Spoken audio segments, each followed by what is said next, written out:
First ఇక్కడెక్కడం start చేశాడు. అరే నీకు ఇంకా 15 months ఎక్కద్దురా అని చెప్పా. కుదరదన్నారు.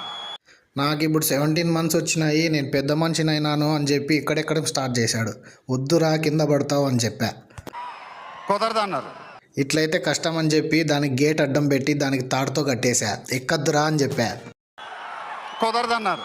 సర్లే ఒక పని చేద్దాం, గేట్ పైన ఇంకొక షీట్ అడ్డం పెట్టేసి పక్కనంతా తాళ్ళు చుట్టేద్దాము అని ప్లాన్ చేశా. మైక్ బాగా పకడ్బందీగా ప్లాన్ చేసావు మైక్. ఏం లాభం, అది కూడా పైకి ఎక్కుతున్నాడు. కింద పడితే దెబ్బలు తగులుతాయి, ఎక్కద్దురా అని చెప్పా. కుదరదన్నారు.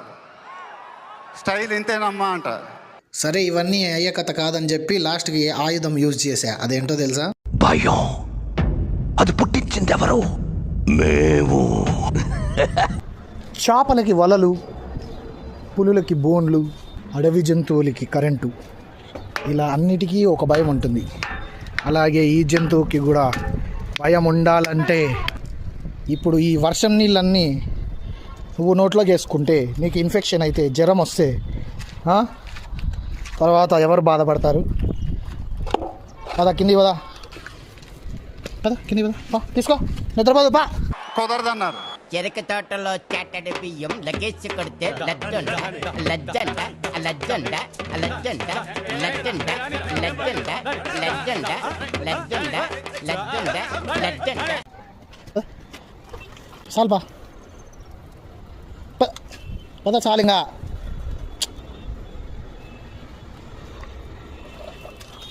పద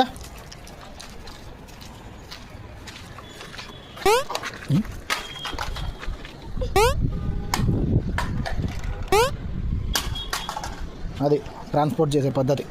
పద పద